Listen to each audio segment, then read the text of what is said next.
მართლმადიდებელი ეკლესია დღეს იერუსალიმში მაცხოვრის დიდებით შესვლას ბზობის დღესასწაულს აღნიშნავს. დღესასწაულთან დაკავშირებით სამების საკათედრო ტაძარში საღვთო ლიტურგიას საქართველოს კათოლიკოს პატრიარქი აღავლენს. სამებაში იმყოფება ჩემი კოლეგა ნანუკა ქაჯაია, რომელიც პირდაპირ ეთერში გვერდება. ნანუკა, გისმენთ.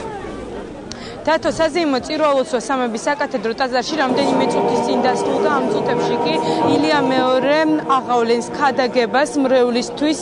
ილია მეორემ სრულიად საქართველოს მიულოცა ბზობის დღესასწაული და ამ დღის მნიშვნელობაზე ისაუბრა წირვას სამების ტაძარში იუსტიციის მინისტრი თია წულუკიანი და ქართული ოცნების თბილისის მერობის კანდიდატი დავით ნარმანიაც ესწრებოდნენ. მე მინდა სრულიად საქართველოს ბზობის ბრწყინვალე დღესასწაული და უსურო რაც შეიძლება მტკიცე მომავალი კვირა, რომელიც მიგვიყვანს ბრწყინვალე დღესასწაულამდე, აღდგომამდე და თითოეულ ჩვენთაგანს მორწმუნებს უსურო ის, რომ მრავალ ბზობას შევხედროდით ჩვენს უწმინდესთან და უნეტარესთან ერთად. მოვედი იმისათვის, რომ მიულოცო უწმინდეს დღევანდელი დღე, მიულოცო სრულიად საქართველოს.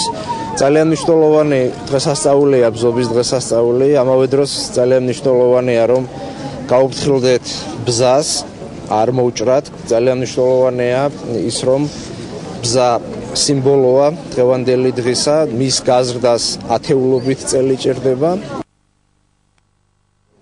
ბზობის დღესასწაული მოძრავია ის აღდგომის წინა კვირას აღინიშნება. აქ შეკრებილი საზოგადოება მორწმუნეები ტაძარში მოვიდნენ ბზის ტოტებითა და ასევე სანთლებით. მოქალაქეების ნაწილმა, რომელიც სამებაში შეიკრიბა, ბზა უკვე აკურთხა. ბზობის ბრწყინვალე დღესასწაულს ღმერთმა სიკეთე ბედნიერება და სიხარული არ მოაკროს ყველა ქართველის ოჯახს.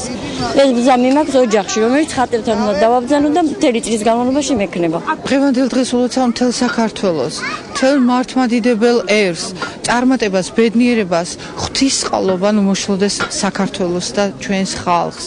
ვაკურთხეთ ბზა, ბედნიერი ვარ ძალიან დღევანდელი დღისთვის და უფალი თქვენ შეგეწიოთ, ჩემო კარგებო. დღევანდელი დღის შემდეგ მორწმუნეებისათვის მძიმე მარხვა იწყება, რადგან ბრწყინვალე შვიდეული აღინიშნება. როგორც გითხარით, ამ წუთებში სრულიად საქართველოს კათოლიკოს პატრიარქი მიმართავს ქადაგებით მრევლს. თუ რა თემებზე გაამახვილებს ილია მეორე ყურადღებას, ქრონიკის შემდეგ გამოშვებაში გაიგებთ. მადლობა, ეს ნანუკა ქაჯაია.